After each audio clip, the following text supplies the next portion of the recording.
Buenas noches. Buenas noches. Vamos a compartir este momento de reflexión pidiéndole la palabra al Señor para que nos guíe con su Santo Espíritu. Y les voy a leer a ustedes de San Lucas en el capítulo 21, la ofrenda de la viuda. Al levantarse la vista vio a unos ricos que echaban sus ofrendas en el gasofilacio.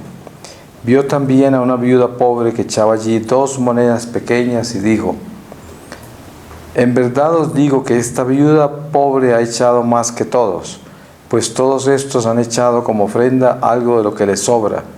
Ella, en cambio, en su necesidad ha echado todo lo que tenía para su sustento. Como algunos le hablaban del templo, que estaba adornado con bellas piedras y ofrendas votivas, dijo: vendrán días en los que de esto que veis no quedará piedra sobre piedra que no sea destruida. Palabra de Dios. Pues voy a compartir este momento en una reflexión sobre el amor a la ofrenda, y es nuestra relación con el templo, nuestra relación con la iglesia, no necesariamente lo que se solicita a los fieles como ofrenda al templo, sino la ofrenda de la iglesia, que es cada uno de nosotros. Nosotros somos una ofrenda, nos ofrecemos a Dios con todo lo que somos, todo lo que tenemos y todo lo que anhelamos. Y esa es la ofrenda a Dios. Cuando nosotros oramos, nos ofrecemos a Dios como una ofrenda. Y así como Jesús se ofrece a nosotros como una ofrenda durante el sacrificio de la Eucaristía, Él pide que durante ese sacrificio nosotros también nos coloquemos como ofrenda sobre ese altar, para que unidos a Él y a su sangre podamos convertirnos en una sola iglesia. Por eso es que somos el cuerpo místico del Señor. Y por eso San Pablo dice que en Él se completa lo que falta por completarse del cuerpo místico de Cristo. Y eso es lo que cada uno de nosotros, Él está hablando por nosotros también, porque eso es lo que somos cada uno de nosotros. Ahora, para que esa ofrenda sea digna del altar, pues sabemos que solo Cristo lo puede hacer posible, porque nunca seremos dignos de ser ofrenda del altar. Pero lo que sí es posible es que el esfuerzo que nosotros hacemos por vivir nuestra vida cristiana con ese amor de Dios y con esa gracia que Él nos da por ser sus hijos, es lo que Dios nos pide, porque sabe que somos imperfectos, sabe que para alcanzar la plenitud de una santidad como Él quiere que nosotros alcancemos, necesitamos que Él nos complete, porque nosotros estamos incompletos, aunque hagamos todo el esfuerzo posible y demos todo lo que tenemos, sin embargo nos va a faltar. Pero el Señor precisamente por eso vino, porque sabía que nosotros solos no podíamos completar lo que nos falta.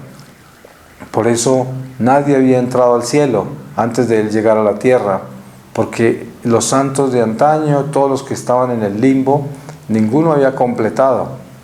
Nadie podía entrar, estaba cerrada la gracia.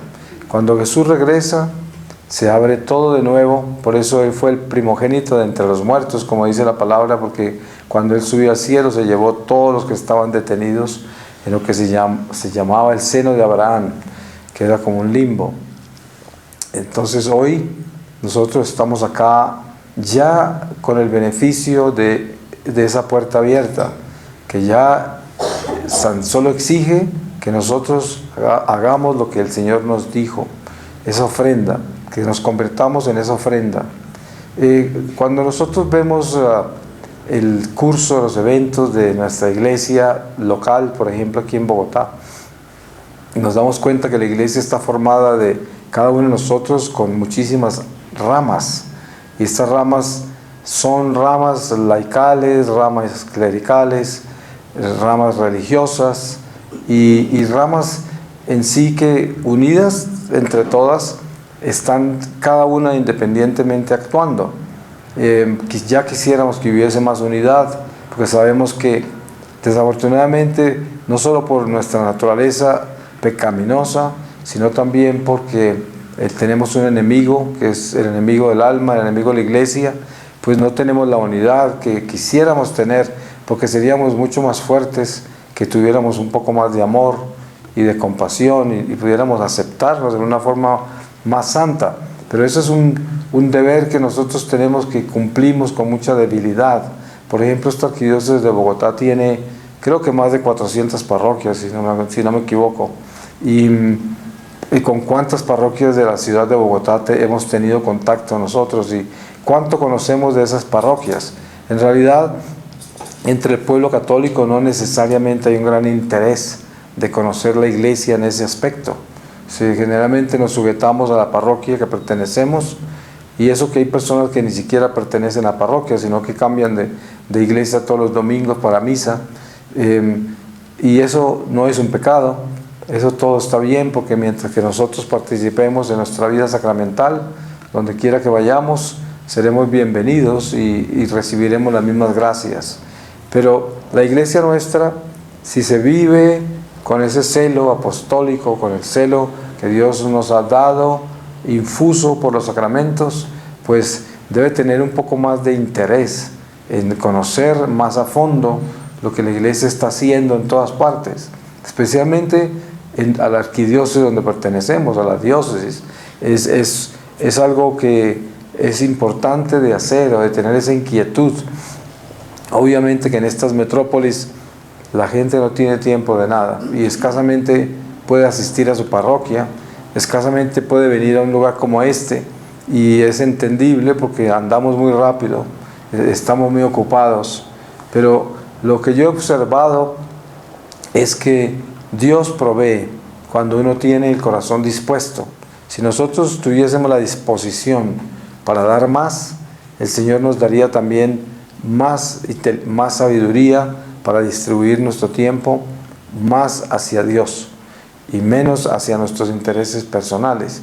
De esa forma podemos entregarnos mucho más a esta misión y producir mucho más, porque la ventaja más grande que hay en el servicio a la iglesia es de que Dios es muy fiel con sus servidores, y qué bueno ser mucho más amigo del verdadero amigo, del único amigo fiel.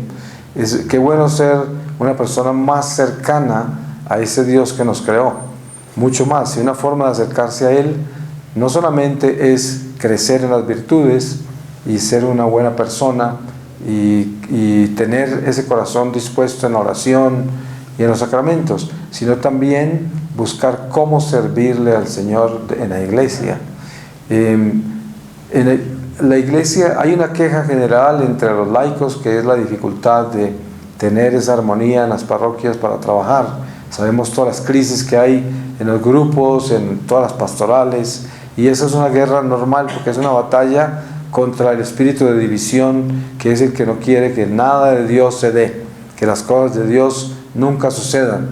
Y tenemos que tener en cuenta ese elemento. No es que vamos a estar aquí hablando del diablo y diciendo que el diablo es el culpable de todo, porque también está nuestra humanidad, que tiene responsabilidades, y que si nosotros hacemos las cosas bien, pues las cosas van a salir bien con la ayuda de Dios, aunque tengamos un enemigo que quiera que nos salgan bien. Pero la ofrenda que somos nosotros, en la que Dios nos ha convertido por intermedio de Jesucristo, es una ofrenda que debe ser cultivada permanentemente, para que nosotros realmente nos estemos ofreciendo a Dios a través de lo que somos.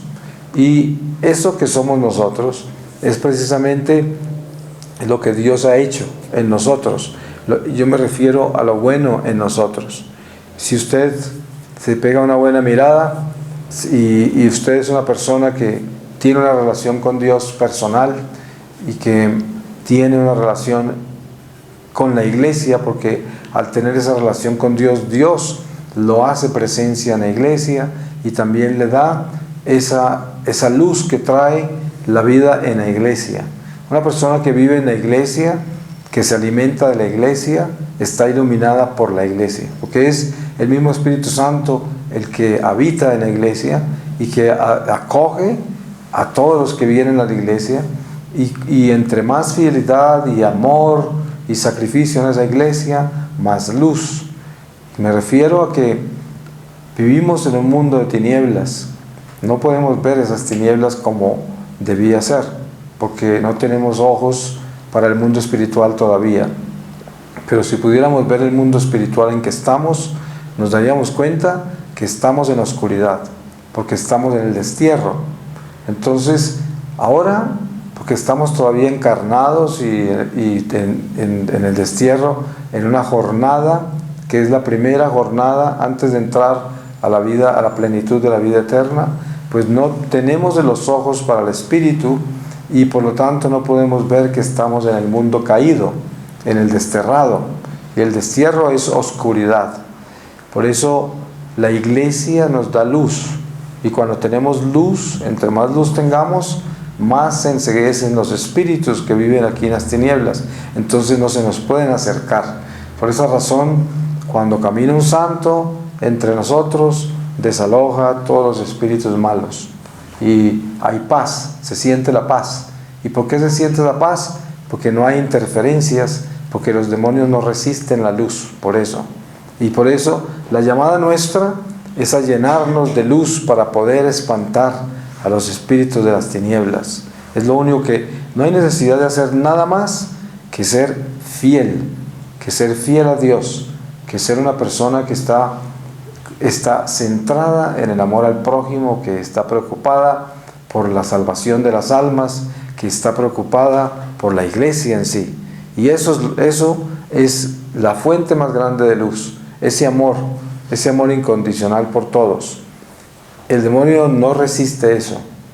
Y por esto, si uno quiere hacer una grande obra en su familia, pues conviértase en un faro de luz.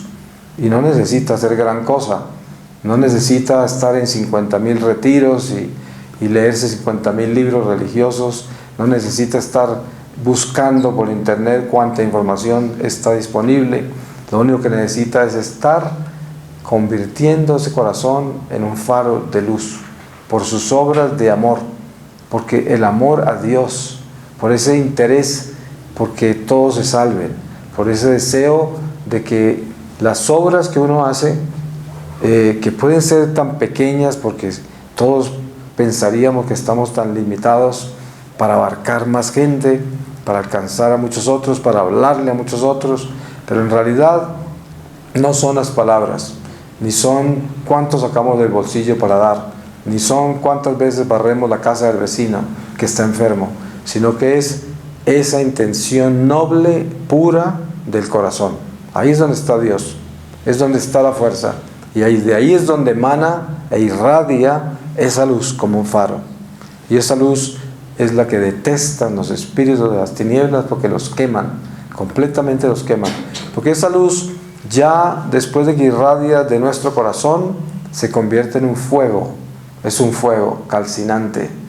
Ustedes seguramente han leído o han escuchado, y algunas veces algunos de ustedes puede que han estado presentes en un exorcismo. Y generalmente el proceso es muy largo, suceden muchas cosas, la iglesia tiene todo un proceso de cómo hacerse, y los demonios, cuando empiezan a manifestarse en la persona posesa, empiezan a hablar, a gritar, a maldecir, a patalear, a vomitar, a hacer cosas increíbles, y de repente, cuando llega el rito a su máximo estado, empiezan a sentir el calor del Espíritu Santo, la fuerza, el fuego, y empiezan a gritar, ¿sí?, a lamentarse de que se están quemando. Y ahí es cuando viene esa liberación, ese exorcismo real, al final, cuando Dios da la gracia de que esa persona sea liberada, porque en los exorcismos a veces hay personas que pasan años sin poder ser liberadas, años, y eso es espantoso verlo. Pero en nuestra vida personal, ese interés que tiene Dios de que nosotros entendamos lo importante que es la luz, es lo que hace que la iglesia sea nuestra comunicación entre el Dios, el sol que viene de lo alto, y ese corazón que está en lo bajo, que necesita ser alimentado como una luna que recibe un sol para que sea reflejado a los demás. Y esto es lo que Dios nos está tratando de decir a través de la encarnación del Verbo. Es diciéndonos: les mando a mi Hijo para que ilumine sus corazones, para que si esos corazones se encienden en el amor de mi Hijo, ustedes van a ser otro Cristo en la tierra y se van a convertir en esa piedra viva del templo de Dios. Y eso es lo que somos llamados a hacer, esa ofrenda por ser piedras vivas del templo del Señor.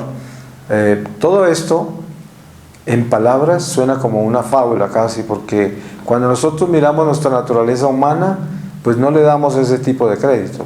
No la consideramos un templo vivo, una piedra viva del templo de Dios, porque miramos nuestra miseria, nuestros pecados, nuestras limitaciones, nuestra sequedad en la oración, nuestra indiferencia en tantas cosas relacionadas con Dios, y de repente decimos, ¿cómo puedo ser yo una piedra viva del templo de Dios? Mire quién soy yo, mire en lo que me he convertido a través de los años, por mi conducta, por mi actitud, por todo lo que yo he hecho que no está con Dios.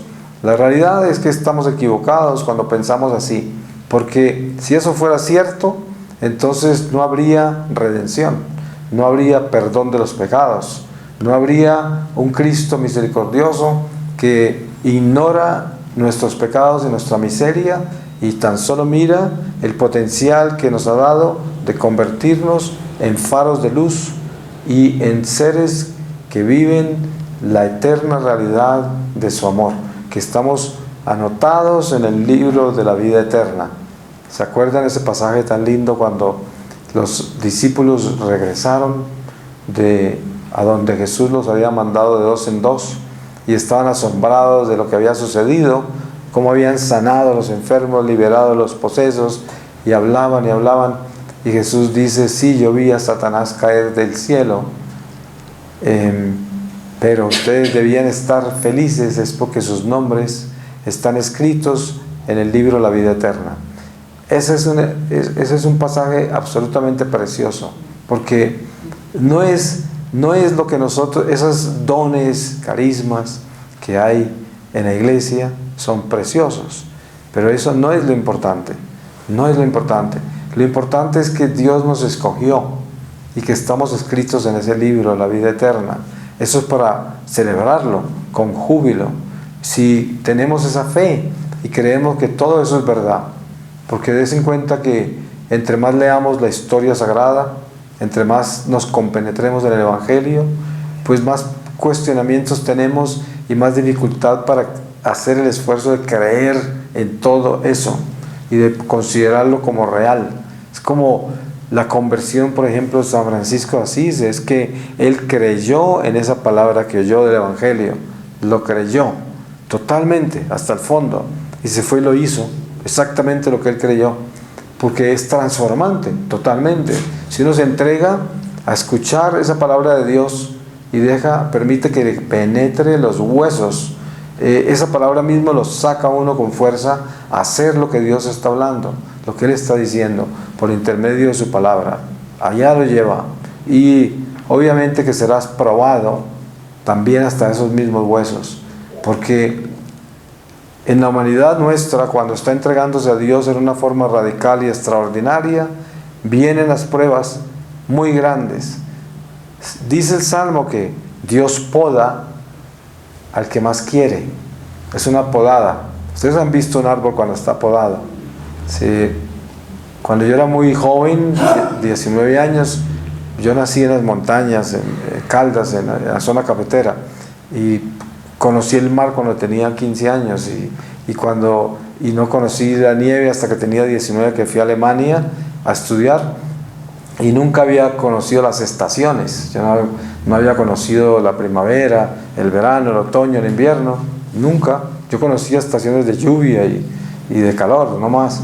Entonces estaba en Alemania, llegué en invierno y obvio casi me muero en ese invierno porque ese es un frío muy impresionante. Estaba en Hamburgo, en Alemania, y todos los árboles estaban como amputados, las ramas cortadas, y yo decía, tan extraño cómo cortaron los árboles, y obviamente el primer impacto es verlos sin hojas y todos como muertos, todo estaba como muerto. Y yo preguntaba muy poco, por puro orgullo, me imagino, falta de humildad, sobre muchas cosas básicas, elementales de la naturaleza, que si las hubiera preguntado, más rápido hubiera aprendido y hubiese crecido mucho más en ese conocimiento natural, ¿no? Básico de las cosas. Pero tal vez por ser un hombre de provincia y pretencioso, pues no pude agachar la cabeza lo suficiente. El caso es que en la primavera comenzaron a salir todas estas ramas de esos árboles que estaban mochos, y empieza a ver semejante maravilla cuando en menos de 15, 20 días todo estaba transformado, todo estaba florecido, y llegaron los pájaros, todas las aves que habían migrado a otros lados. Y eso fue una experiencia extraordinaria para mí, porque era como nacer otra vez, y era ver que esos árboles que yo consideraba muertos se convirtieron en árboles preciosos, que eran pues majestuosos en todo sentido. Y cuando se lee ese salmo de cómo Dios poda a quien ama, pues vemos lo que nos puede suceder en la vida cuando caminamos con Dios, que es ese dolor, esa experiencia de la prueba que exactamente corta absolutamente todo lo que nos adorna, todo lo que nos rodea, nos quita todo, nos coloca en una situación casi imposible, y de repente viene la primavera y comienzan a salir esos frutos, y parece como si hubiésemos vuelto a nacer. Y lo que hace que nosotros vivamos esa experiencia de tener la paciencia de esperar que la estación pase y llegue la otra, es precisamente la oración, estar con Dios todo el tiempo a pesar de la estación tan tenebrosa que es el invierno.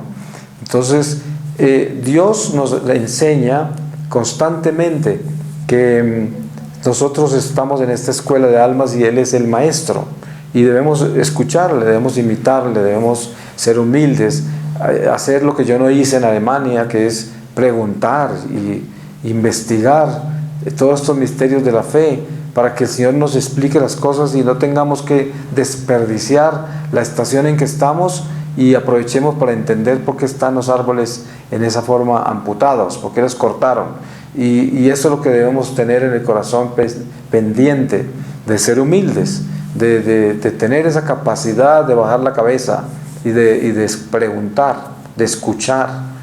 ¿Y cuántas veces por soberbia, por orgullo, simplemente no nos gusta el mensajero, entonces no escuchamos el mensaje? Por eso, simplemente por eso. En el mensaje que hay del árbol que está podado, el mensajero es el árbol podado, y como está como muerto, pues se convierte en algo insignificante porque ya se murió, cuando en realidad ese va a ser el mensajero de lo más extraordinariamente hermoso en la primavera, porque ahí es donde se está gestando algo que va a retoñar.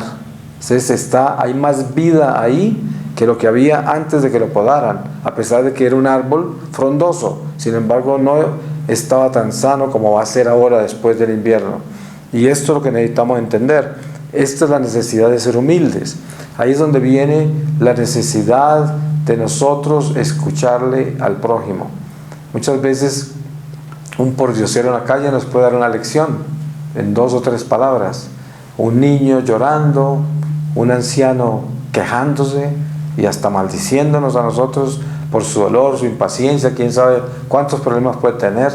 Y todas estas cosas son una enseñanza, una escuela, porque Dios nos llama no a alterar los efectos de lo que nosotros estamos viviendo, de lo que nos rodea, sino a vivirlos con amor y paciencia, tolerancia y compasión, con ese don del perdón que Él nos ha dado a través de su sacrificio, su pasión y muerte, y sobre todo sobre su resurrección.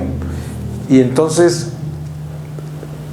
toda esta enseñanza que Dios nos da por intermedio de la iglesia es lo que alimenta, es el combustible para la luz que nosotros emanamos cuando pertenecemos realmente de corazón al Espíritu de Dios. Es el combustible, todo lo que la iglesia tiene para ofrecernos. Si usted viene, anoche tuvimos ayer todo el día y hasta el amanecer de hoy una vigilia con el Santísimo Sacramento.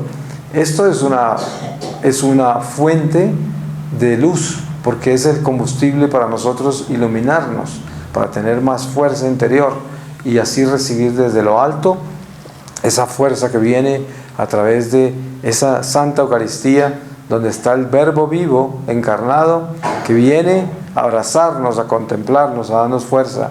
Y ese es un combustible la confesión, es un combustible la oración, es un combustible la caridad al prójimo, ir a ayudarles, a servirles, a visitar al preso, al enfermo, a visitar a la persona que está en su cama sin poderse mover en su casa, y aquellos que están rebeldes y alejados de Dios, tratar de llevarles alguna palabra de esperanza, hablándoles de Dios con prudencia, con discreción, con paciencia y en el momento de Dios, que solo se da cuando estamos en obediencia, en la vida de oración. El Señor, el Espíritu Santo nos guía siempre. Nunca estaremos en el lugar equivocado, en el momento equivocado, porque el Espíritu Santo es el que camina con nosotros y nos lleva de la mano en todo lo que hacemos. Somos ofrenda, y al ser ofrenda, somos luz. Eso es lo que estamos dando. No se preocupe si usted no tiene nada material que dar. No se preocupe si usted no tiene tiempo para dar. Preocúpese porque usted en su corazón le ha dado todo al Señor. Y entonces, donde usted esté, con las limitaciones que usted tiene, el Señor está haciendo lo más grande de usted. De lo contrario, no tendrían sentido los religiosos de claustro.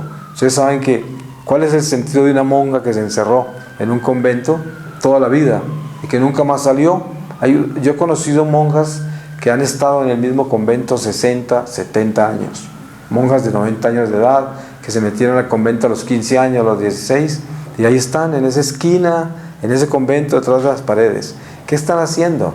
Pues lo que están haciendo ellas no es ir a llevarle comida a los pobres a la esquina, no es ir a hacer absolutamente nada más que estar en oración todos los días de su vida, barriendo el convento, adorando al Santísimo Sacramento, que lo tienen expuesto 24 horas al día y tienen turnos de vigilancia al sacramento, y el Señor las está utilizando a cada una de ellas como un instrumento de reparación. Si no fuera por esos conventos, este mundo se hubiera acabado hace mucho tiempo. Por eso, esa misma relación que tienen esas monjas de claustro con el Señor es la relación que tenemos nosotros cuando estamos limitados para dar materialmente, cuando estamos limitados para tener tiempo e ir a hacer más cosas que quisiéramos hacer.